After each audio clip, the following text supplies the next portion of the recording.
Assalamualaikum warahmatullahi wabarakatuh. Selamat datang kembali di channel Resto Horor. Apa kabar kalian semua?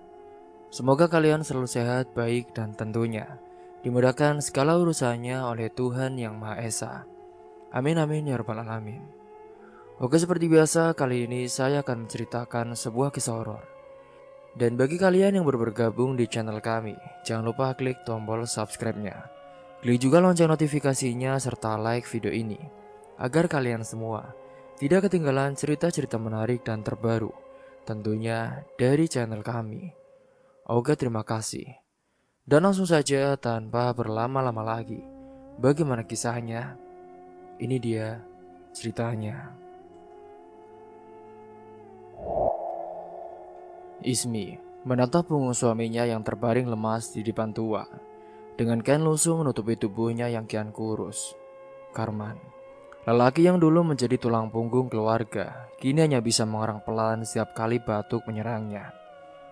Ismi menghela nafas panjang menahan sesak yang sejak semalam bersarang di dadanya.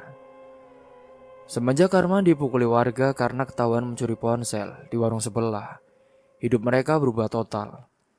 Untung saja ketua RT turun tangan dan kasusnya tak sampai ke kantor polisi. Tapi nama keluarga mereka sudah terlanjur rusak. Ia berdiri dari kursi plastik yang sudah retak di beberapa sisi. Dapurnya hanya berisi sebaskom nasi basi, sebuah kompor gas kecil, dan panci kosong yang masih tersisa kerak air rebusan mie instan semalam. Sambil mengusap peluh di kening, ia berbisik, "Anakku, butuh makan, Mas. Aku harus keluar lagi ya, Mas." Langkahnya cepat tapi tak tergesa. Sandal jepit yang mulai aus tak mampu meredam suara langkahnya di gang sempit yang becek setelah hujan subuh tadi. Ia menggendong tas besar berisi pakaian dan juga alat cuci. Ia siap menuju rumah Bu Mary, majikannya yang kadang memberinya kerja membersihkan atau sekedar bantu jaga toko saat karyawan lain sedang cuti. Ismi bukanlah perempuan dan istri cengeng. Ia terbiasa bekerja dari pagi hingga malam. Bahkan kadang pulang saat dini hari demi selembar dua lembar uang untuk beli beras dan susu anaknya, Amel, yang baru duduk di kelas 1 SD. Ia tahu hidupnya pahit, tapi ia tidak ingin Amel tumbuh dalam kehinaan, seperti yang kini harus mereka hadapi.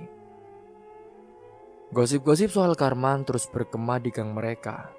Tetangga yang dulu ramah kini hanya mengangguk dingin. Sebagian malah memilih menutup pintu saat ia lewat. Sampainya di butik, Bu Mary sudah berdiri di depan pintu dengan wajah tak sabar. "Mi, lama amat sih. Ini udah jam 8 lewat kali," katanya ketus, sambil melemparkan kain pel ke tangan Ismi. Maaf Bu, tadi Amel rewel. Saya harus antar ke rumah Bu Darmi dulu," jawab Ismi lirih langsung menunduk dan mulai mengepel lantai keramik yang dingin. Selama 3 jam saat itu, Ismi membersihkan kaca, mencuci tumbukan baju kotor, dan menata ulang rak-rak yang penuh dengan pakaian promosi. Tangannya yang kapalan terus bergerak walau keringat membasahi pelipis dan sakit pinggang mulai terasa. "Mi, kamu bisa lanjut ke rumah. Itu kayaknya asisten rumah saya sakit. Nanti bayarannya 20.000 kok. Kerjaan semua ya. Itu cuma cuci piring saja sama sapu-sapu. Bisa kan?" "Bisa Bu, nggak apa-apa. Nanti saya langsung jalan habis ini." Setelah melakukan pekerjaan saat itu, jam menunjukkan pukul 1 siang saat Ismi sampai di rumah Bu Mary yang tak jauh dari butik. Rumah itu besar dan juga megah, kontras dengan rumah kontrakan Ismi yang gentengnya bocor di 3 titik. Ia langsung menuju dapur dan memulai pekerjaannya tanpa banyak bicara. Sepanjang mencuci piring dan membersihkan meja, pikirannya hanya tertuju pada Amel. Apakah anak itu sudah makan? Apakah demamnya sudah turun? Singgahnya saat menjelang sore, Ismi pamit dan menerima uang lembaran lusuh dari Bu Mary. "Ini bayaran kamu hari ini, Mi. Besok kamu datang lebih lagi ya. Jangan sampai kesiangan." "Iya, Bu. kata wanita itu tanpa senyum. Ismi pun hanya tersenyum kecil mengucapkan terima kasih, lalu segera bergegas pulang. Di rumah Karman masih terbaring, kini batuknya lebih keras. Amel tertidur di lantai dengan bantal kecil dan juga selimut tipis. Ismi mencium kening anaknya lalu meremas tangan Karman. Mas, besok aku coba ke Buningsi ya mas. Katanya dia butuh orang buat bantu-bantu di rumah makan. Bayarnya juga katanya lumayan banyak mas. Karman hanya mengangguk lemah. Mi, aku nyesel Mi. Aku cuma pengen bantu kamu. Ismi menggigit bibirnya. Ia tahu suaminya mencuri bukan karena iseng, tapi karena terjepit. Tapi tetap saja luka akibat perbuatannya menyengat dalam. Bukan hanya harga diri keluarga yang hancur, tapi juga kepercayaan orang-orang kepada keluarga Ismi dan juga Karman. Sudah mas, yang penting kamu sembuh dulu. Aku juga kan masih kuat kerja. Malam semakin larut, hujan turun rintik-rintik. Ismi duduk di sudut ruang menatap kosong ke arah jendela. Rumah mereka sunyi, hanya suara batuk Karman dan desah nafas Amel yang terdengar. Ia merasa lelah tapi tak boleh tumbang. Ia tahu hidup mereka tak bisa diselamatkan hanya dengan tangis dan juga sesal. Harus ada sesuatu yang berubah. Tapi apa? Kini pada pagi berikutnya Ismi pun bangun lebih pagi. Ia tak sempat mandi, hanya membasuh muka dan mengganti pakaian dengan daster bersih. Setelah menyiapkan bubur seadanya untuk Amel, ia titipkan anaknya ke tetangga, lalu melangkah menuju rumah makan milik Buningsi. Sampainya di sana, antrian pelamar sudah ada 2 orang. Buningsi, wanita gemuk berumur 50-an, menatap Ismi dari kepala sampai ujung kaki. Kamu bisa kerja dari pagi sampai sore? Ya kerjanya sih kadang bantu masak, cuci piring, antar pesanan. Bisa? Bisa bu, saya siap kerja apapun, jawab Ismi dengan cepat. Baiklah, aku butuh yang kuat gak cengeng ya. Nanti di sini sistem gajinya harian, 30 hari sehari, gak ada makan siang di sini. Kalian siap? Ismi kembali mengangguk. Ia tahu ini adalah kesempatan. Sekecil apapun dan selama 2 minggu ke depan, ia bekerja di rumah makan itu. Berpindah dari satu pekerjaan ke pekerjaan lain. Pulang malam, tubuh remuk. Tapi tetap berusaha tersenyum setiap kali melihat Amel menunggunya di depan pintu dengan wajah yang riang. Namun meski Ismi bekerja siang malam, tetap saja uangnya selalu habis untuk pengobatan Karman dan juga kebutuhan hariannya. Apalagi kini Karman harus kontrol ke puskesmas setiap pekan. Ismi pun mulai kehabisan tenaga, tubuhnya yang ringkih. Wajahnya semakin pucat, tapi ia menolak menyerah. Kini pada suatu malam, saat Ismi mencuci kaki di halaman, tetangga barunya Mbak Karni menghampiri. Wanita itu dikenal misterius dan jarang bicara dengan warga. Mi, aku dengar kamu kerja siang malam ya, tapi hasilnya tetap segitu-gitu aja. Ismi mengangguk dengan pelan. Iya mbak, tapi mau gimana lagi? Orang aku juga butuh pekerjaan. Mbak Karni mendekat, suaranya berubah lirih. Kalau kamu mau, ada cara cepat. Tapi bukan untuk semua orang, Mi. Ismi mengernyit. Maksudnya? Kamu datang ke pasar Wage malam Jumat. Di pojokan sana ada warung tua. Cari saja Bu Yati. Bilang kamu disuruh Karni. Emangnya buat apa ya Bu? Ya buat bantu hidup kamu lebih ringan lah. Ismi terdiam, ia tak langsung menjawab. Dalam hatinya ada keraguan tapi juga rasa penasaran. Ia tahu hidupnya tak bisa seperti ini terus, tapi apakah ia benar-benar siap melakukan apapun? Bahkan hal yang tak biasa. Malam hari itu Ismi menatap langit malam, hujan telah reda. Tapi udara dingin masih menusuk tulang. Ia tahu keputusan yang akan ia ambil nanti bisa mengubah segalanya. Tapi untuk Amel, mungkin ia tak punya pilihan lain. Dan malam hari itu, untuk pertama kalinya sejak kejadian memalukan yang menimpa Karman, Ismi memberanikan diri melangkah ke pasar Wage di malam Jumat. Pasar itu terlihat berbeda dari siang hari, lebih sepi, lebih dingin, dan lebih misterius. Lampu-lampu remang menyala di sudut-sudut, suara pedagang mengobrol terdengar lirih. Dan di pojokan pasar, di antara kios-kios tutup, berdirilah satu warung tua yang masih buka. Tanpa pelang nama, tapi penuh cahaya lampu minyak dan aroma wangi yang aneh, seperti bunga melati bercampur dengan kayu manis. Ismi menarik nafas dalam-dalam dan melangkah masuk. Di dalamnya, seorang perempuan duduk santai di kursi rotan, mengenakan daster bermotif batik dan rambut panjang tergerai. Usianya mungkin sudah 40-an, tapi wajahnya masih kencang, cantik, dan juga penuh wibawa. Saat mata mereka bertemu, perempuan itu tersenyum, seolah sudah menunggunya. "Kamu Ismi ya?" tanyanya dengan lembut. "Iya bu, saya disuruh Mbak Karni." Perempuan itu mengangguk pelan saat itu. "Duduklah, namaku Yati." Tanpa banyak bicara, Ismi mengikuti perintahnya. Hatinya campur aduk, ia ingin tahu maksud semua ini. Tapi belum sempat bertanya, Bu Yati sudah lebih dulu berbicara. "Jadi, aku butuh orang kerja, jaga toko baju dan juga bantu-bantu rumah. Kerjaannya banyak, tapi bayarannya juga besar. Gimana? Kamu berani?"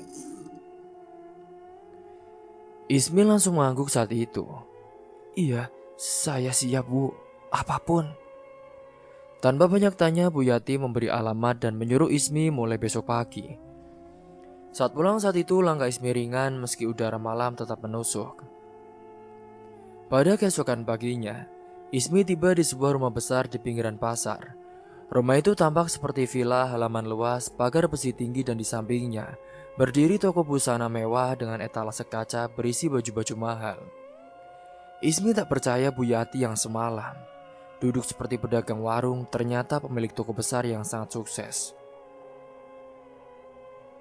Pekerjaan pun dimulai pukul 7 pagi dan baru selesai menjelang malam. Ismi membersihkan rumah, mencatat stok baju, bahkan kadang ia melayani pelanggan. Tak ada karyawan lain, hanya Ismi dan juga Bu Yati. Yang membuatnya heran adalah Bu Yati tak pernah menerima tamu, tak ada teman, tak ada saudara, tak pernah bicara soal keluarga. Tapi ia sangat baik, gaji Ismi pun diberikan harian dengan cukup besar. Bahkan seminggu kerja di sana saja, Ismi bisa membeli obat dan susu untuk Amel tanpa harus berhutang. Dalam sebulan ia membawa Karman berobat tuntas, dan lelaki itu kini mulai bisa bekerja lagi, meski belum sekuat dulu. Setelah kesembuhan dari Karman bekerja sebagai pengantar barang di toko bangunan dekat gang. Ia juga membantu Ismi beres-beres rumah, menjaga Amel, dan mulai berdamai dengan para tetangga. Kehidupan mereka perlahan kembali utuh. Nama baik Ismi mulai diperbincangkan warga lagi. Kali ini dengan nada kagum. "Ismi hebat ya. Dia bisa bangkit dari kehancuran. Dia juga bisa sabar menghadapi suami seperti dia. Iya bu, Karman sih benar-benar gak tahu diri ya." Tapi mereka tak tahu semua dimulai dari pertemuan aneh di warung Bu Yati. Sudah 1 bulan ia kerja di rumah Bu Yati. Kebahagiaan itu ternyata tak berlangsung lama. Di bulan kedua saat Ismi sedang mengepel lantai toko, Bu Yati memanggilnya dari ruang belakang. "Ismi, Ismi, sini. Minggu depan kontrak kamu selesai kerja di sini." "Hah? Lu kenapa bu? Apa saya salah?" Bu Yati menggeleng dengan pelan, menatapnya dengan senyum datar. "Bukan, semua pekerja di sini hanya boleh 2 bulan. Setelah itu harus pergi. Itu sudah aturan tertulis dariku." Ismi bingung, tapi ia terlalu takut dan terlalu berhutang budi untuk membantah. Ianya bisa mengangguk dan pergi menuruti semua ucapan dari Bu Yati. Iya Bu, baik. Dan seminggu kemudian Ismi benar-benar berhenti. Namun ia tak menyesal. 2 bulan bersama Bu Yati sudah cukup mengubah hidupnya. Ia berhasil menyembuhkan suami, menyekolahkan anaknya lagi, dan kembali berdiri di atas kaki sendiri dengan sedikit tabungan. Singgahnya suatu pagi ketika Ismi hendak membeli sayur di pasar, langkahnya terhenti di depan toko Bu Yati. Toko itu masih ramai penuh pengunjung, tapi seperti biasa, tak ada karyawan lain yang terlihat. Ismi sempat berpikir siapa yang menggantikan posisinya sekarang. Tapi sebelum sempat mencari tahu, matanya menangkap sosok pria familiar keluar dari samping rumah Bu Yati. Itu adalah Karman. Ismi terpaku saat itu. Karman mengenakan pakaian rapi, membawa tas besar, dan berdiri di samping mobil hitam yang baru saja parkir. Ia membuka pintu mobil lalu membantu Bu Yati naik. Wajah lelaki itu tampak tenang, bahkan sedikit bangga, seperti ajudan. Jantung Ismi berdebar, ia pun segera menyelinap di balik tiang dan mengintip. Mobil itu melaju perlahan meninggalkan toko, sementara Karman duduk di kursi depan. Mereka pergi berdua kemana dan sejak kapan? Ismi tak pernah mengerti. Ia juga belum pernah mendengar Karman menyebut nama Bu Yati sejak keluar dari pekerjaan di sana. Kini suaminya, ia juga tak pernah bicara tentang pekerjaan barunya secara rinci. Ia selalu bilang hanya antar barang dan juga bantu-bantu teman. Namun hari itu saat makan malam, Ismi berusaha bersikap biasa. Mas, aku mau tanya mas, sekarang kamu kerja di mana sih? Kok kayaknya kamu sering bareng orang kaya ya? Karman berhenti makan sebentar. Itu aku bantu-bantu orang yang ya pernah nolong aku lah pas sakit dulu. Ya emangnya kenapa sih? Ismi diam saat itu. Lagian dia juga baik kok, nggak aneh-aneh. Udah kamu tenang aja. Dia kan cuma minta ditemani kalau keluar rumah, takut sendirian. Memangnya kalau sendirian kenapa mas? Ya nggak tahu juga sih aku Is. Katanya sih dia nggak punya siapa-siapa. Karman menjawab semua pertanyaan dari Ismi dengan tenang, pede dan tetap percaya diri. Malam itu Ismi tidur gelisah. Mimpi buruk datang silih berganti. Ia melihat Bu Yati berdiri di atas ranjang mengenakan gaun merah panjang dan menatapnya dengan mata kosong. Di belakang Bu Yati, Karman berdiri diam, seperti patung dan juga tak berekspresi. Ismi terbangun dengan peluh dingin. Jam menunjukkan pukul 3 dini hari. Di sampingnya, Karman tidur nyenyak, tapi wajahnya tampak pucat dan dari sela-sela bibirnya, Ismi mengira melihat bekas noda hitam. Entah karena cahaya tamaram atau hanya hayalan. Singgahnya pada pagi harinya saat Ismi mencoba bicara lagi. Mas, aku mimpi aneh mas, tentang Bu Yati. Dia kayak bukan orang biasa mas. Kamu tuh kebanyakan nonton sinetron tahu. Ismi tak membalasnya. Ianya diam, tapi hatinya belum tenang. Hari-hari berikutnya, Karman semakin sering pulang malam. Kadang menginap, katanya dibutuhkan di luar kota untuk menemani Bu Yati. Dan semakin sering Karman bersama Bu Yati, semakin dingin ia kepada Ismi. Tak ada lagi pelukan, tak ada lagi cerita-cerita mesra. Karman yang dulu saat sakit berjanji ingin memberikan segalanya bagi Ismi. Tapi nyatanya, setelah sembuh, setelah Ismi memberikan segalanya, Karman malah mengecewakannya. Ismi merasa kehilangan suaminya sedikit demi sedikit. Ia ingin bertanya, menuntut tapi takut. Karena juga jika bukan karena Bu Yati, hidup mereka mungkin masih berantakan. Tapi ada yang tidak beres. Ia bisa merasakannya saat itu. Dan tanpa ia sadari, malam-malam gelisah itu akan segera membawanya pada kenyataan pahit. Bahwa tidak semua kebaikan datang tanpa harga. Dan Bu Yati bukan hanya sekedar wanita misterius yang kaya raya.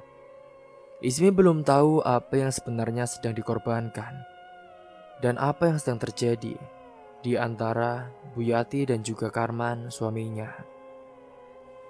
Tapi malam itu semuanya sudah menjadi jelas. Singkat cerita, setelah 2 bulan Karman bekerja dengan Bu Yati, ia pulang ke rumah. Wajahnya pucat namun bersih, pakaiannya rapi. Bahkan aroma parfum asing masih menempel di tubuhnya. Ismi yang sudah lama menunggu di ruang depan dengan segelas teh dingin tak tahu harus merasa senang atau khawatir. Mas Karman, panggil Ismi dengan pelan. Karman duduk di kursi tanpa menjawab. Ia membuka sepatunya perlahan, lalu merebahkan tubuhnya seperti orang yang baru saja kembali dari liburan panjang. Padahal ia sudah 2 hari tak pulang. Ismi duduk di depannya menatap tajam wajah lelaki itu yang dulu begitu ia cintai.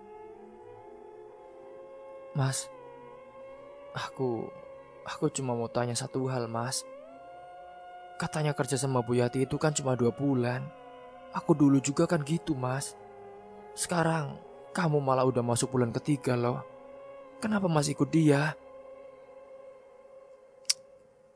Ya karena dia tuh butuh aku tahu. Kamu bisa diam gak, Mi? Loh, waktu itu katanya semua orang kerja cuma 2 bulan, Mas. Aku kan juga gitu, Mas. Sekarang kamu kok malah bisa lanjut? Ya karena aku beda, Mi, ucap Karman dengan singkat. Lalu bangkit ke dapur mengambil air minum. Ismi mengikutinya. Beda gimana, Mas? Apa kamu dikasih lebih? Dikasih rumah? Atau dikasih yang lain? Karman menoleh, sorot matanya tajam. Bukan seperti Karman yang dulu ada sesuatu dalam dirinya yang berubah. Entah apa. Tapi Ismi bisa merasakannya dan saat itu ia tak bisa lagi menahan perasaannya. Mas, aku mohon sama kamu ya, Mas. Udah cukup deh, Mas. Kita udah sembuh ya, Amel sehat. Aku bisa kerja lagi. Udah cukup ya. Jangan terus-terusan ikut dia. Karman meletakkan gelasnya dengan keras di meja. Aku bilang aku gak mau berhenti ya. Kamu ngerti gak? Aku nyaman kerja sama dia. Lagian, dia juga cantik. Kamu kucel. Maksud kamu apa, Mas? Kamu nyaman? Apa kamu jangan-jangan udah tinggal sama dia? Kamu juga udah tidur sama dia? Tamparan keras menghantam pipi Ismi. Ia pun jatuh ke lantai saat itu. Tapi bukan hanya tamparan itu yang membuatnya menangis, melainkan kata-kata berikutnya. Dasar perempuan bodoh. Kamu pikir kamu siapa? Kamu bukan siapa-siapa sekarang ya, Ismi. Kamu cuma pembantu yang gak tahu diri. Ismi bangkit dengan tubuh gemetar. Mas, kamu kok ngomong gitu sih, Mas? Aku ini istri kamu loh, Mas. Kita punya anak. Karman mendekat, wajahnya penuh kebencian. Sekarang gak lagi ya, Mi. Aku talak kamu. Mulai sekarang, jangan anggap aku suami kamu. Aku gak sudi ya lihat istri yang kucel. Pembantu, aku udah nyaman sama Bu Yati. Dia kaya, cantik, wangi. Semua aku bisa minta apapun yang aku mau. Dan tanpa peringatan saat itu, dengan teganya, Karman meludahi wajah Ismi, istrinya sendiri. Ludah yang panas dan penuh penghinaan itu menetes di pipinya, sementara hatinya hancur seketika. Ismi hanya bisa menangis saat itu, sementara anaknya yang tadi bermain melihatnya. Ia langsung mendekat dan memeluk ibunya sembari menangis kejar. Setelah perdebatan saat itu, terdengar suara klakson dari luar. Sebuah mobil mewah berhenti di depan rumah mereka. Pintu terbuka dan Bu Yati keluar. Dengan gaun merah menyala, sepatu hak tinggi mengkilap, dan senyum yang menghancurkan segalanya. Tanpa rasa sungkan, ia berjalan ke arah Karman dan langsung memeluk lelaki itu di depan mata Ismi dan Amel yang berdiri membatu. Bu Yati pun tak sudi-sudinya, ia dengan pede mencium pipi Karman. Sayang, ayo, udah malam. Katanya kita mau jalan-jalan terus ke hotel. Ucap Bu Yati dengan manja. Suaranya lembut tapi menusuk. Amel pun yang saat itu ingin mengejar ayahnya, tapi tidak bisa. Ia lalu memeluk ibunya, menangis keras. Bu, ayah kenapa begitu, Bu? Ayah kemana, Bu? Kok ayah jahat sekali sih, Bu? Ismi hanya memeluk Amel erat-erat, berusaha tidak menangis. Tapi air matanya mengalir tanpa henti. Sementara Karman tanpa rasa bersalah menoleh sekali, lalu masuk ke dalam mobil bersama Bu Yati. Mobil itu melaju pelan meninggalkan debu dan luka yang tak akan pernah sembuh. Dan pada malam hari itu, Ismi duduk di sudut kamar memeluk Amel yang tertidur setelah kelelahan menangis. Matanya merah, tubuhnya lemas, tapi pikirannya justru semakin tajam. Ia dendam. Dendam bukan karena kehilangan suami, tapi karena harga dirinya diinjak-injak. Anaknya disakiti dan semua yang ia bangun selama ini dihancurkan hanya dalam satu malam oleh wanita yang bahkan tak dikenalnya sebulan lalu. Singgahnya pada keesokan harinya, tetangga pun mulai berbisik-bisik. Ada yang bilang Bu Yati memang aneh, ada juga yang bilang Karman sudah diguna-guna. Dan Karman juga adalah suami yang tak tahu diri. Setelah dirawat dari sakitnya, ia kini justru malah menceraikannya, mentalak istrinya dan meminta pisah. Ada juga yang bilang mereka sudah menikah diam-diam. Tapi Ismi tak peduli. Ia hanya fokus pada satu hal, yaitu membalas semuanya. Tapi bukan dengan kekerasan, ia ingin Bu Yati jatuh perlahan-lahan sampai ke titik paling rendah seperti dirinya pada malam itu. Ia juga mulai mencari tahu. Ia mulai tanya ke warga pasar, ke tukang parkir dan juga ke penjaga toko sebelah. Siapa Bu Yati sebenarnya? Dari mana asalnya dan kenapa hidupnya penuh misteri? Orang yang dulu ia anggap baik yang mau menolongnya, tapi ternyata kini ia menjadi musuhnya. Kenapa tak pernah ada orang lain yang bertahan kerja dengannya? Dan semakin banyak yang Ismi dengar, semakin besar pula pertanyaan di kepalanya. Ada yang bilang Bu Yati tak pernah tua, ada yang bilang rumahnya dulu milik orang lain, tapi tiba-tiba berubah jadi milik Yati. Ada juga yang bilang setiap 2 bulan sekali ada pekerja baru, lalu menghilang entah kemana. Ismi tak ingin percaya, tapi saat ia melihat lagi ke dalam matanya sendiri di cermin, ia sadar, apapun yang terjadi ini bukan sekedar masalah rumah tangga. Ini lebih dalam dan juga lebih gelap. Ia ingin suaminya dan juga Bu Yati merasakan akibatnya.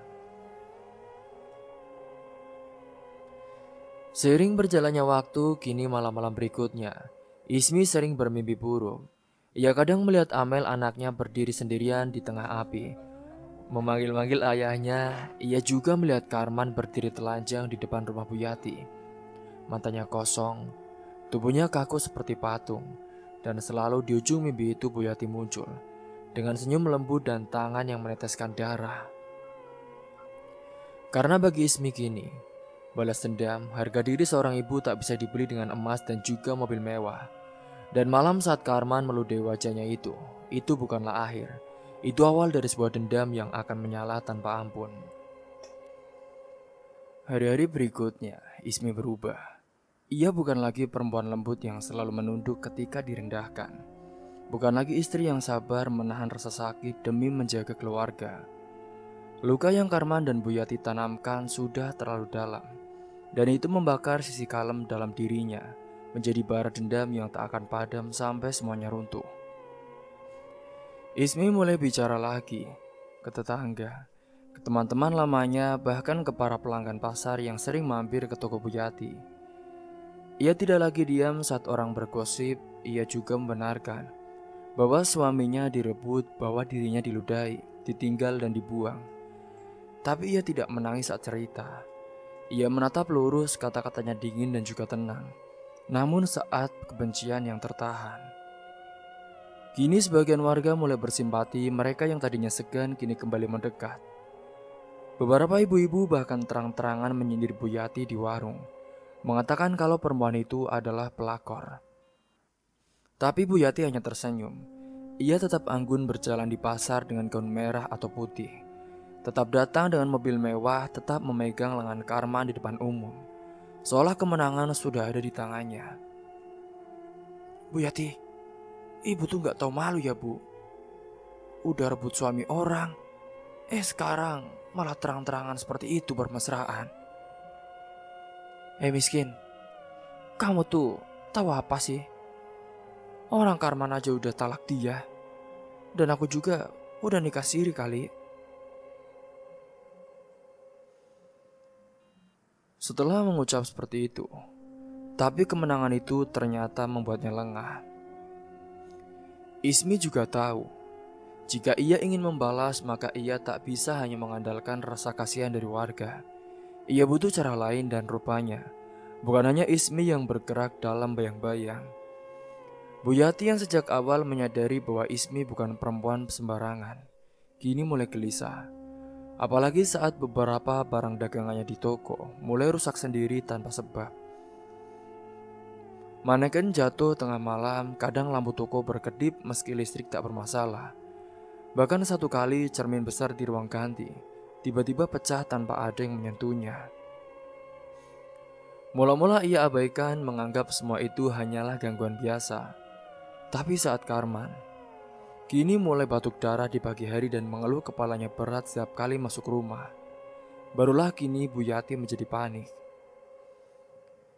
Ia menghubungi sahabat lamanya Mbak Marni, perempuan yang dikenal punya teman gaib dan sering jadi tempat curhat bagi orang-orang kalangan atas.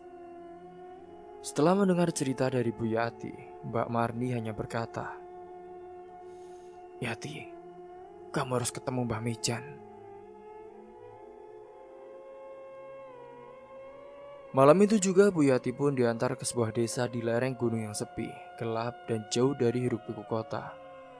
Rumah Mbah Mijan terbuat dari kayu tua dikelilingi pohon beringin dan suara-suara binatang malam yang membuat bulu kuduk berdiri. Lelaki tua itu duduk di kursi bambu dengan mata sipit, rambut panjang dan kulit yang legam seperti arang. Di depannya tungguk kecil mengeluarkan asap dari dupa hitam. "Ada apa kamu kesini?" "Ini Mbah, saya... Ya. Saya sudah menciumnya. Kamu sudah ambil milik orang lain kan? Sekarang kamu harus tahan resikonya," kata Mbah Mijan dengan suara serak namun penuh tekanan. "Tapi Mbah, aku cuma ingin dia bersamaku. Lagian, dia juga mau," jawab Bu Yati. "Tapi istrinya belum ikhlas. Dan kalau kamu tidak segera dijinakkan energi marah itu, kamu akan dihancurkan pelan-pelan." "Lalu, apa yang harus aku lakukan, Mbah?" Mbak Mijan tersenyum dingin, ia pun memberikan sebuah boneka kecil dan ri kain putih dengan rambut manusia asli di bagian kepala. "Ini, setiap malam, kamu tusuk bagian tubuh boneka ini satu persatu sebelum tidur. Tapi kamu ingat, jangan pernah tusuk bagian jantungnya, atau kamu sendiri yang akan menggantikan posisinya." Bu Yati menelan ludah. Ia membawa pulang boneka itu dan sejak malam itu, kini ritual pun telah dimulai. Di kamar pribadinya yang gelap dan hanya diterangi lilin merah, Bu Yati duduk bersila di depan boneka tersebut. Dengan jarum panjang yang telah diberikan oleh Mbah Mijan, ia menusuk tangan-tangan boneka. Setelah melakukan ritual itu, kini Yati malah semakin tidak yakin dan ia menolak untuk melakukan ritual dari Mbah Mijan. Ia berpikir, ia bukanlah dukun yang tepat yang bisa menyelamatkannya. Di sisi lain saat itu, Ismi pun mulai mendatangi seorang dukun tua perempuan bernama Nyai Rantem di desa sebelah. Wanita itu sudah lama tak menerima tamu. Tapi saat Ismi datang membawa sebotol air bunga dan selembar kain milik Bu Yati yang ia curi diam-diam saat masih bekerja, Nyai Rantem hanya berkata, "Sudah saatnya anakku, kau bukan perempuan lemah lagi. Dan malam-malam berikutnya menjadi medan tempur yang tak terlihat. Kini di kamarnya yang gelap, Ismi duduk di depan boneka kain putih dengan rambut asli Buyati yang sudah dijahit di kepala boneka. Jarum panjang disiapkan di samping dupa yang mengepul perlahan. Dengan wajah dingin dan mata sembab, ia mulai menusuk tangan kanan boneka itu. Di saat yang sama di rumah mewahnya, Buyati berteriak kaget dan memegangi bahunya. Rasa nyeri seperti ditusuk benda tajam muncul tanpa sebab. Ia pun sampai terjatuh dari sofa. Malam berikutnya Ismi menusuk bagian kaki. Kini Buyati mendadak tak bisa berdiri. Betisnya kram hebat seolah uratnya ditarik paksa.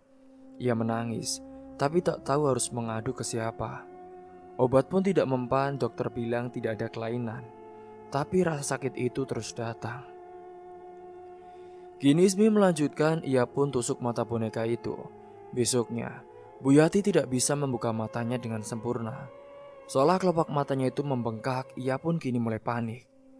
Tapi yang membuatnya makin goyah adalah ketika malam berikutnya Ismi menusuk bagian telinga boneka.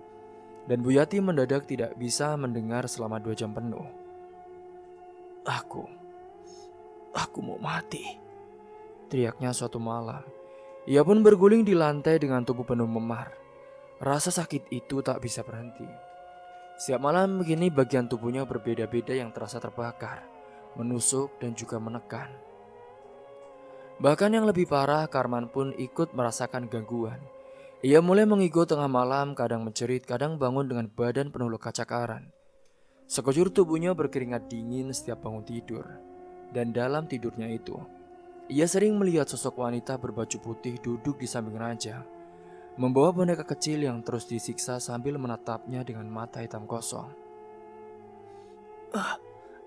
Ampun, aku gak mau mati. Ampun, aku ingin hidup. Jangan sakiti aku, pergi, ucap Karman sambil gemetar. Di sisi lain saat itu, Buyati hanya bisa meluknya dengan tubuh yang juga lemas. Ia sadar, semua ini bukan penyakit biasa, ada yang sedang menyerang mereka. Tapi ia tak tahu siapa dan bagaimana cara melawannya. Sementara itu di sisi lain kini Ismi mulai tenang. Ia sudah tidur nyenyak, tak lagi bermimpi buruk. Amel pun lebih ceria, bahkan tetangga bilang aura wajah Ismi telah berubah. Ia kini seperti perempuan kuat yang punya tujuan hidup baru. Tapi jauh di dalam dirinya Ismi tahu, ini belum selesai. Ia akan terus menusuk boneka itu, membalas dendam yang lebih kejam setiap malam. Sampai Buyati bertekuk lutut, sampai Karman menyesali semuanya, sampai dendamnya benar-benar lunas. Hari-hari berikutnya menjadi saksi bagaimana Ismi berubah menjadi perempuan yang bahkan dirinya sendiri tak kenali dulu. Ia bangun pagi dengan wajah datar, tanpa ragu menyisir rambut dan mengenakan riasan yang mencolok. Kali ini ia bukanlah perempuan yang dulu sebagai dianggap buruh cuci. Setelah cantik menawan, ia pun meninggalkan rumah. Dan saat senja untuk bekerja di sebuah klub malam yang berada jauh dari tempat tinggalnya. Di sana ia bukan Ismi yang dulu dikenal tetangga sebagai istri setia dan ibu rumah tangga yang lembut. Kini setelah ia mengalami berbagai rintangan cobaan, ia menjadi perempuan dengan tatapan tajam, senyum dingin dan aura yang membuat siapapun enggan menyepelekan kehadirannya. Para tamu yang datang ke klub itu manggilnya dengan nama lain, Maya. Ia tidak lagi memperkenalkan diri sebagai Ismi. Nama itu terlalu lemah, terlalu penuh luka. Dan di balik gemerlap lampu klub malam, Ismi menari, menghibur dan menjual senyum. Tapi senyuman itu tak pernah tulus. Ia tidak mencari cinta, tidak juga mencari pengakuan. Ia hanya mencari kekuatan, uang, kendali dan yang terpenting, jalan untuk terus menjalankan dendamnya, agar Buyati dan Karman benar-benar merasakan akibatnya dengan kejam.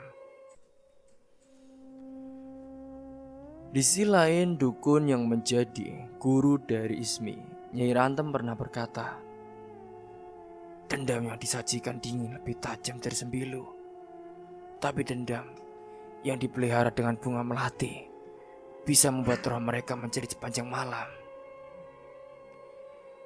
Sejak ia terkenal dan kenal akrab dengan dukun, semalam malam itu Ismi mulai memakan bunga melati yang ia petik sendiri setiap malam Jumat. Ia tak tahu bagaimana cara kerjanya, tapi setiap kali bunga itu menyentuh lidahnya, ada rasa getir yang berubah menjadi hangat di tenggorokan. Ada bisikan halus yang mampir ke telinganya. Kadang suara tangisan, kadang suara tawa perempuan tua, dan kadang hanya desis yang tak jelas. Kini Amel pun mulai menyadari perubahan ibunya. Gadis kecil itu pernah terbangun tengah malam dan melihat Ismi duduk di ruang tengah, dengan mata terbuka lebar, memandangi dinding sambil mengunyah kelopak bunga melati satu persatu. Amel sebenarnya ketakutan, ia juga tak berani bersuara. Ia kadang hanya menutup pintu kamarnya dan memeluk bantal sambil berdoa dalam hati, agar ibunya kembali seperti dulu. Namun itu semua tak akan pernah kembali lagi, karena Ismi yang sekarang, ia sudah menjadi budak setan, demi dendamnya untuk membalas suaminya yang telah menyepelekannya, dan pelakor yang telah merusak hidupnya hingga hancur seperti ini. Singkat cerita saat ini, Ismi bukanlah seperti dulu lagi. Sementara itu di rumah besar yang dulunya menjadi lambang kemenangan dari Bu Yati, suasana berubah menjadi drastis. Bu Yati dan Karman kini terkapar hampir setiap hari. Tubuh mereka lemah seperti habis tersedot tenaganya. Bu Yati sering muntah darah, bahkan sempat jatuh di kamar mandi hingga kepalanya terluka. Karman juga tak kalah parah. Ia sering meracau berbicara sendiri, kadang menjadi tengah malam dan mengatakan ia melihat bayangan perempuan berambut panjang berdiri di langit-langit kamar. Mereka berdua sudah pergi ke dokter, ke rumah sakit, bahkan mencoba jalur alternatif, tapi tak ada yang mampu menyembuhkannya. Semua hasil pemeriksaan medis menunjukkan bahwa mereka sehat, tapi kenyataannya tubuh mereka terus melemah, wajah Bu Yati menghitam di beberapa bagian. Karman bahkan pernah ditemukan menggigil di bawah ranjang, telanjang, dan tak bisa bicara. Karena tak sanggup mengurus semuanya sendiri, kini Bu Yati akhirnya menyewa seorang pembantu baru bernama Sarti. Dia adalah perempuan muda berasal dari Purwodadi. Dia datang karena mendapatkan tawaran gaji tinggi. Meski sejak hari pertama ia sudah merasa ada yang ganjil di rumah itu. Suasana rumah dingin seperti kuburan. Setiap malam, suara aneh terdengar dari loteng. Kadang seperti orang berjalan, kadang seperti suara tangis tertahan. Sarti bahkan pernah melihat bayangan hitam melintas cepat di dapur saat itu. Tapi yang paling membuat Sarti ketakutan adalah ketika suatu malam saat hendak membersihkan kamar tamu. Tak disangka ia melihat boneka kecil sudah berlumuran darah tergantung di bawah cermin kamar mandi. Tak ada yang mengaku meletakkannya. Tapi sejak malam itu, Sarti selalu tidur sendiri sambil membawa air doa dan pisau kecil di bawah bantal. Bu, saya tidak kuat di sini, Bu. Saya sering mimpi jelek. Suara-suara aneh. Bahkan Pak Karman suka manggil nama saya padahal saya lagi di dapur, Bu.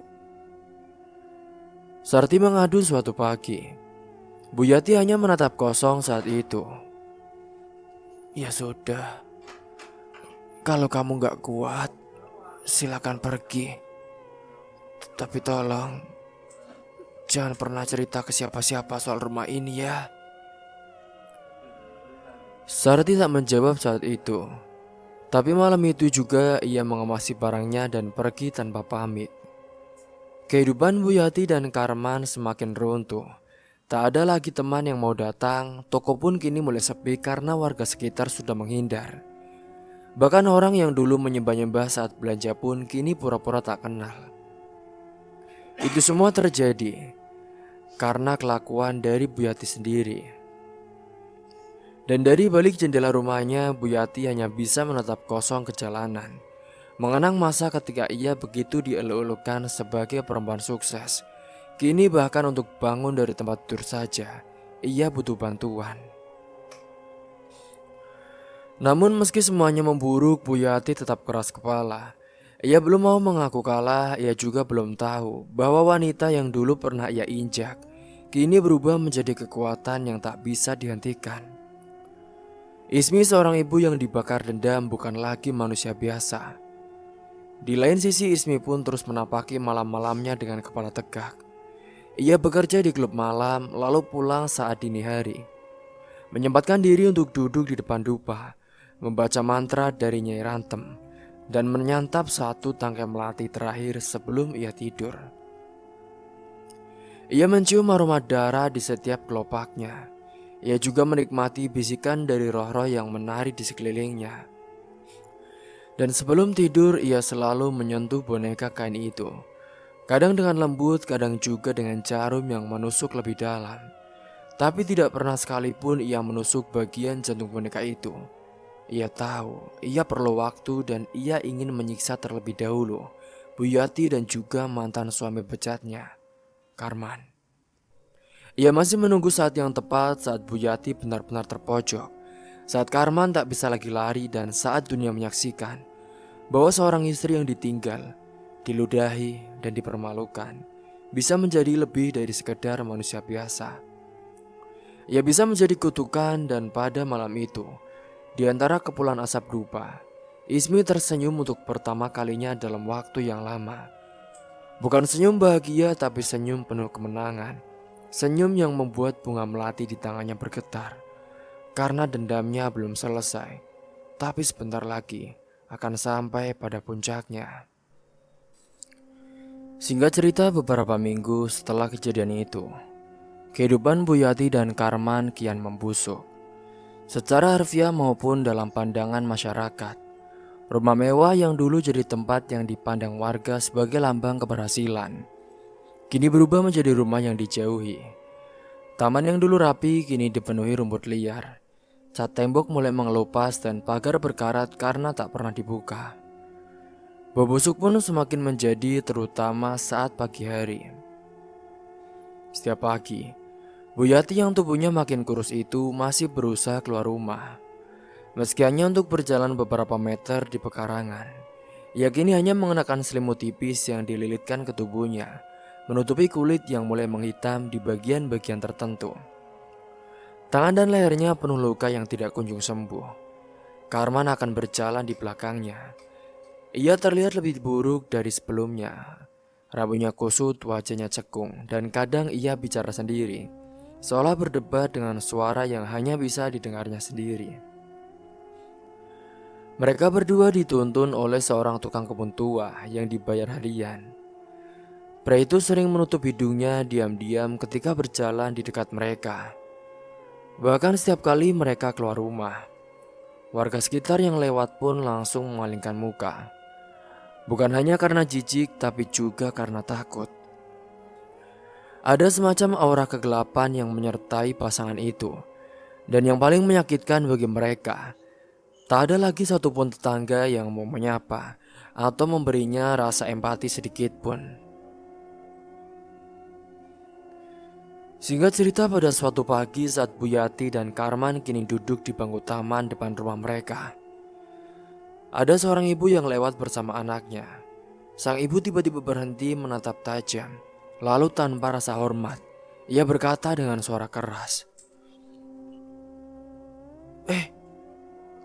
kenapa gak mati aja sih? Bau kalian itu nyusahin satu kampung tahu. Setiap pagi harus tutup hidung. Dasar pembawa sial. Karman hanya menunduk, tapi Bu Yati mengangkat kepala dengan pelan. Matanya merah namun lemah, ia juga tidak membalas. Ia hanya menarik selimutnya lebih rapat lalu meminta tukang kebun menggiringnya masuk ke dalam rumah. Tapi sejak saat itulah ia tak pernah lagi keluar rumah. Ia tahu kehidupannya semuanya sudah hancur.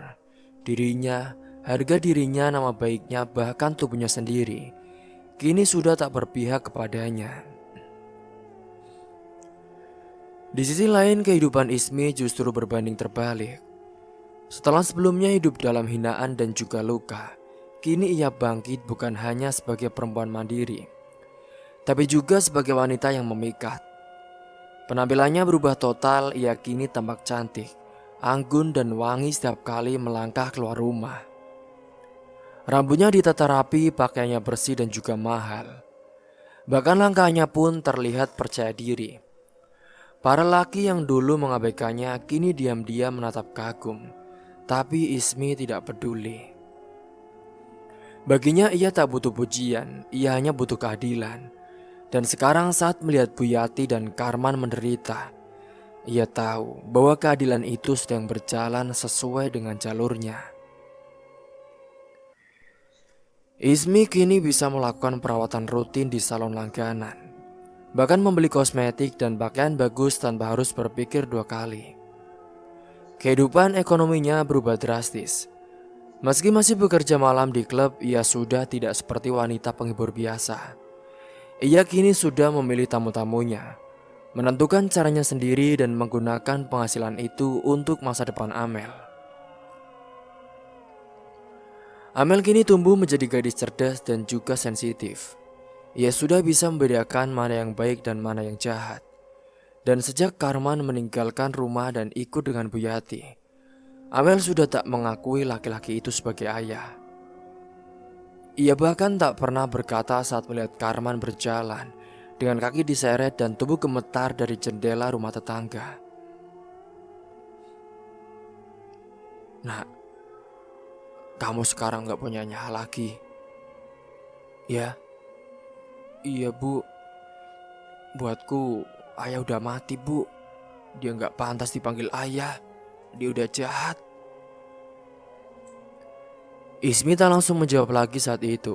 Tapi dalam hatinya ia juga tahu bahwa Amel akan terus ada. Dan ia bersumpah tidak akan membiarkan putrinya tersakiti lagi oleh siapapun.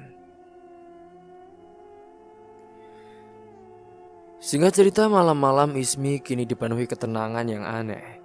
Ia masih rutin melakukan ritual kecil dengan dupa dan juga bunga melati. Tapi tak seintens dulu lagi. Ia kini mulai menikmati kekuatan itu dalam diam. Ia tahu, kekuatan yang ia terima dari Nyai Rantem bukanlah sesuatu yang bisa digunakan sembarangan. Ia harus mengontrolnya, tapi satu hal yang pasti, selama dendam itu belum benar-benar lunas, ia akan tetap menjaganya. Sampai Buyati dan Karman benar-benar mati, meninggalkan dunia ini. Kini di setiap malam Jumat, Ismi saat itu duduk di ruang tengah dengan Amel yang tertidur di pangkuannya. Lampu rumah menyala temaram, udara wangi melati menguar dari dupa kecil di sudut ruangan.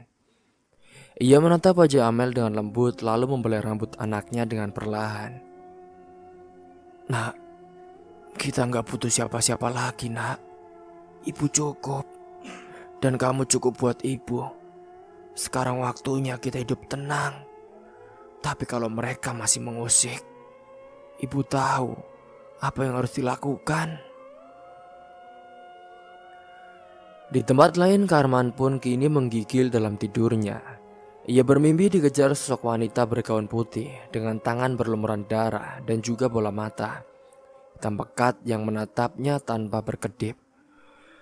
Sosok itu tak pernah bicara, ia hanya muncul setiap malam, lebih dekat dari sebelumnya. Sementara kini Buyati mengurung diri dari kamar, merintih kesakitan sambil memegangi perutnya yang terus membengkak tanpa sebab. Ia pernah mencoba berdoa, mencoba mendekatkan diri pada Tuhan. Tapi setiap kali menyebut nama suci, suara tawa kecil terdengar dari belakang tirai kamarnya. Dan suara itu selalu diakhiri dengan bisikan, "Kamu tidak akan tenang, karena hutangmu belum lunas. Nyawamu harus hilang dulu." Kini dua dunia yang dulu pernah terhubung dalam kehinaan dan juga pengkhianatan telah bergeser jauh. Yang satu bersinar dalam kemewahan dan juga keteguhan, meski diselimuti kegelapan. Yang lain tenggelam dalam kehancuran, membusuk perlahan, dan menunggu giliran untuk benar-benar menghilang dari muka bumi. Dan Ismi masih tetap menunggu karena untuk dendam sebesar ini, ia tak ingin menyelesaikannya dengan cepat. Ia ingin mereka mengerti apa rasanya mati perlahan, apa rasanya menderita dalam kesakitan yang sangat tidak enak. Kini, Ia akan menunggu sampai waktunya tepat agar ia bisa menikmati kehancuran dari mantan suami dan juga wanita yang sudah merusak kebahagiaan dari keluarga kecilnya. Singkat cerita, pada malam itu, Ismi kembali mendatangi rumah Nyai Rantem. Ia ditemani angin yang menggerakkan dan bambu dan suara daun kering yang berderak di bawah langkah kakinya. Ia melangkah mantap menuju pondok kayu tempat Nyai tinggal. Seperti biasa, dupa menyala di sudut ruangan. Dan di tengah lingkaran tanah bertabur bunga boneka kain putih yang masih tergeletak, seperti tubuh yang menanti perintah. Nyai Rantem menatapnya dengan mata tajam. Wanita tua itu duduk bersila mengenakan kain hitam. Rambutnya dikepang panjang hingga ke dada. Suaranya berat saat bicara. "Kamu sudah cukup memberi waktu mereka untuk bernafas. Sekarang waktunya dihabisi." Ismi diam, menunduk. Dalam hatinya ada benturan antara puas dan juga iba. Tapi suara tangis Amel dulu, suara tawa Buyati saat sudah merebut mantan suaminya. Semua kembali memenuhi kepalanya. "Kalau kamu lakukan sekarang, aku bisa kunci kekuatanmu. Kecantikanmu akan semakin kuat. Aura wajahmu juga bersinar. Tak akan ada laki-laki yang bisa menolakmu. Tapi kamu harus ambil keputusan malam ini. Kalau tidak, kekuatan itu akan melemah." Ismi mengangguk pelan. Ia tahu ini bukan hanya soal dendam, ini soal harga diri. Soal luka yang tak akan pernah sembuh kalau musuhnya masih hidup dan bernafas dengan wajah puas. Ia menggenggam jarum perak di tangannya. Lalu ia dengan cekatan mendekat ke boneka kain putih. Kali ini tanpa ragu ia tusukkan jarum itu ke bagian perut. Dengan dalam, pelan lalu ditahan. Di sisi lain, rumah mewah yang kini sunyi itu diselimuti oleh ketegangan. Buyati semakin hari makin tak bisa berpikir jernih. Sudah 2 minggu terakhir ia tak bisa tidur normal. Makan hanya 1 sendok, itu pun dimuntahkan kembali. Tubuhnya mengeluarkan bau anyir yang tak bisa dijelaskan. Bahkan dirinya sendiri kini mulai jijik saat melihat pantulan wajahnya di cermin. Wajahnya keriput, matanya bengkak, bibirnya pecah-pecah, dan rambut rontok seperti orang tua yang sudah sangat tua renta. Karman yang seharusnya menjadi sandaran justru tak peduli lagi. Ia kini sering termenung sendiri di kamar belakang. Kadang tertawa sendiri, kadang menangis menyebut nama Amel dan Ismi.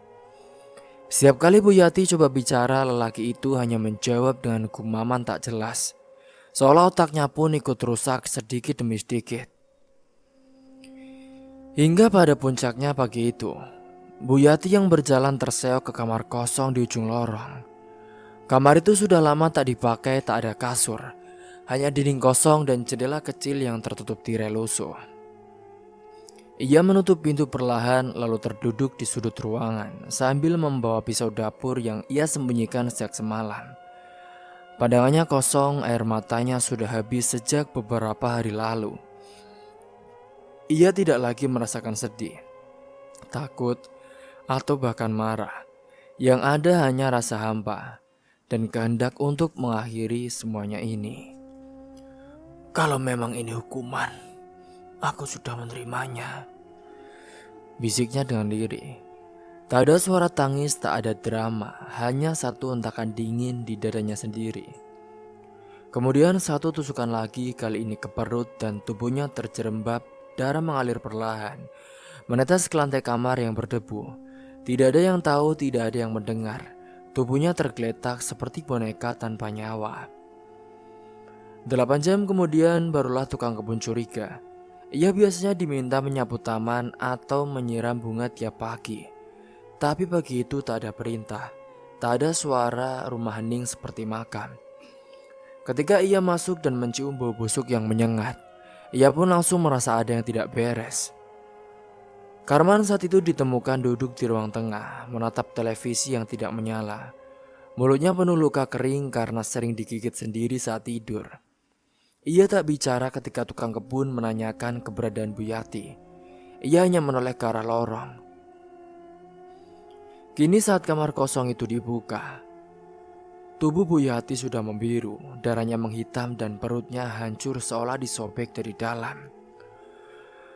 Tukang kebun menjerit, Karman pun berdiri dan berlari ke kamar itu, lalu jatuh tersungkur di sisi mayat istrinya. Kini untuk pertama kalinya sejak berminggu-minggu, ia berteriak keras panjang, memanggil nama Yati sambil menghantamkan kepalanya ke lantai. Di saat yang sama di tempat lain, Ismi membuka mata sebelah menyelesaikan ritualnya. Ia tak senyum, hanya menarik nafas panjang dan menatap dupa yang mulai padam. Di tangannya bunga melati yang semula putih bersih, kini berubah menjadi merah pucat seperti menyerap darah. Ia meremasnya pelan, lalu menaburkannya di luar pintu rumahnya Rantem. "Sekarang sudah selesai," ucapnya Rantem. Ismi tak menjawab, ia hanya berdiri berjalan meninggalkan pondok itu tanpa menoleh ke belakang. Angin malam bertiup lembut, tapi aura tubuh Ismi begitu kuat. Di setiap langkahnya bumi seolah tahu bahwa satu kisah sudah selesai dan kini tinggal satu yang tersisa, yaitu Karman, mantan suami Ismi, yang harus meninggal dengan cara yang lebih tragis. Tapi bagi Ismi juga, kematian Bu Yati hanyalah permulaan. Luka hatinya memang belum terobati, tapi juga belum sembuh. Karena lelaki yang pernah ia cintai, yang sudah ia perjuangkan saat sakit, masih hidup. Dan selama Karman masih bisa bernafas, maka dendam itu belum benar-benar lunas. Ia menunggu setelah seminggu kematian dari Bu Yati, dengan membalas menggunakan tangannya sendiri. Singkat cerita, pada saat itu, kabar kematian Bu Yati menyebar dengan cepat di desa. Mayatnya ditemukan dalam kondisi mengenaskan. Tubuh kaku dengan darah menghitam di seluruh lantai kamar kosong. Polisi datang, namun hasil pemeriksaan menyatakan kematian itu sebagai bunuh diri. Meskipun banyak warga curiga ada yang tak wajar, tapi tak satupun berani membahasnya terbuka. Bukan karena takut pada hukum, melainkan karena mereka tahu siapa yang berada di balik semua itu. Meski begitu, tak semua warga bersedih. Justru sebagian besar dari mereka merasa seperti beban terangkat dari pundak. Bu Yati memang semasa hidupnya dikenal dengan arogan. Suka meremehkan orang kecil, bahkan pernah memecat pegawai hanya karena tidak menyebutkan gelarnya saat menyapa. Banyak yang diam-diam mencibir ketika mendengar berita kematiannya. Bahkan beberapa orang tua juga justru berkata, "Rasain, lega rasanya ya. Satu bibit keangkuhan di desa ini sudah hilang. Aku sih senang dia mati." Namun suara-suara itu perlahan diredam oleh sosok tua yang masih dihormati di kampung. Dia adalah Ustadz Saifullah. Beliau datang ke rumah duka lalu mengumpulkan para warga, mengajak agar mereka mau mengantarkan jenazah ke tempat pemakamannya. "Pak, Bu, kita ini manusia. Kita ini makhluk yang sama-sama penuh dosa. Tapi kita diajarkan untuk memaafkan. Jadi, jika Allah saja Maha Pemaaf, maka kita tak pantas menyimpan benci kepada orang. Apalagi orang itu sudah kembali kepada tanah. Mari kita doakan semoga almarhumah tenang. Ayo, kita antar jenazahnya. Dan semoga ini semua bisa jadi pelajaran untuk kita semua, bahwa hidup tak akan pernah bisa lepas dari balasan, entah baik atau buruk." Akhirnya dengan berat hati warga pun ikut mengantarkan jenazah Bu Yati ke pemakaman umum. Hanya sedikit yang benar-benar mendoakan, sebagian besar hanya sekadar formalitas, menjaga nama baik kampung. Tapi di antara mereka berdiri satu sosok yang tak kalah mencolok. Dia adalah Ismi. Ia mengenakan kebaya hitam, kain batik panjang, dan kerudung yang menutupi sebagian wajahnya. Ia berdiri jauh di belakang, tak bersuara, hanya menatap tubuh Bu Yati yang dibungkus kain kafan dan dibawa perlahan ke liang lahat. Dalam hatinya tak ada tangis, hanya sebuah kalimat yang terus bergema. "Inilah akibatnya jika kau berani menyentuh milik orang lain, Yati. Amel tidak ikut, ia masih terlalu kecil untuk melihat wajah ibunya bersanding dengan kematian. Ismi pun memang tak ingin membawa anaknya ke sana. Ia ingin menuntaskan semuanya sendiri. Setelah prosesi pemakaman selesai, Ismi berbalik dan melangkah pergi. Ia tak menunggu pembacaan doa, tak menyalami siapapun, hanya berjalan lurus ke arah sebaliknya, melewati semak-semak dan deretan makam. Seolah tak ingin satupun doa dikirimkan kepada perempuan yang telah menghancurkan keluarganya. Tapi apa yang tidak diketahui Ismi adalah bahwa dendam terakhirnya telah terlunasi, bahkan sebelum ia bertindak lebih jauh. Ternyata malam sebelumnya saat ia sedang tertidur pulas setelah melakukan dendam santet yang ia tusuk kepada kematian dari Yati. Setelah ritual itu, Nyai Rantem, Nyai telah bergerak sendiri tanpa berkata apa-apa. Tanpa menunggu izin Ismi, ia mengambil boneka satunya lagi. Boneka yang berisi bagian dari milik Karman. Rambut serpihan kuku yang pernah tertinggal di baju itu, yang diberikan oleh Ismi. Dan malam itu dalam sunyi dan kegelapan hutan bambu, Nyai Rantem menusuk bagian kepala dan dada boneka itu sambil membacakan mantra dalam bahasa yang tidak lagi dikenal oleh manusia biasa. Ketika selesai melakukan ritual, pagi harinya warga dikejutkan oleh teriakan dari rel kereta api. Beberapa petugas stasiun dan warga menemukan tubuh lelaki itu sudah hancur remuk, tak bersisa di lintasan kereta. Setelah diperiksa dan dikenali lewat dompet dan sisa pakaian, diketahui bahwa mayat itu adalah Karman. Polisi pun menyimpulkan itu sebagai tindakan bunuh diri lagi. Beberapa saksi mengaku melihat Karman berjalan telanjang kaki, tertawa sendiri lalu berteriak-teriak seperti orang kerasukan sebelum melompat ke jalur kereta, sesaat sebelum kereta datang. Ketika berita itu sampai ke telinga Ismi, ia terdiam, tidak menangis, tidak histeris, hanya diam. Tapi dalam hatinya ia tahu, ia tidak melakukan itu. Ia pun saat itu segera menemui Nyai Rantem duduk bersila di depan wanita tua itu. Ismi menunduk dan bertanya dengan suara datar. "Nyai, kenapa Nyai? Aku kan belum suruh apa-apa." Nyai tersenyum senang. "Karena kamu sudah jadi anakku, Ismi. Karena kamu sudah punya darah yang menyatu denganku, maka aku tahu keinginanmu. Bahkan sebelum kamu ucapkan." Ismi menggigit bibir. "Tapi Nyai, aku yang ingin dia tahu rasa, Nyai. Bukan begini." "Dia tidak layak tahu rasa, Ismi.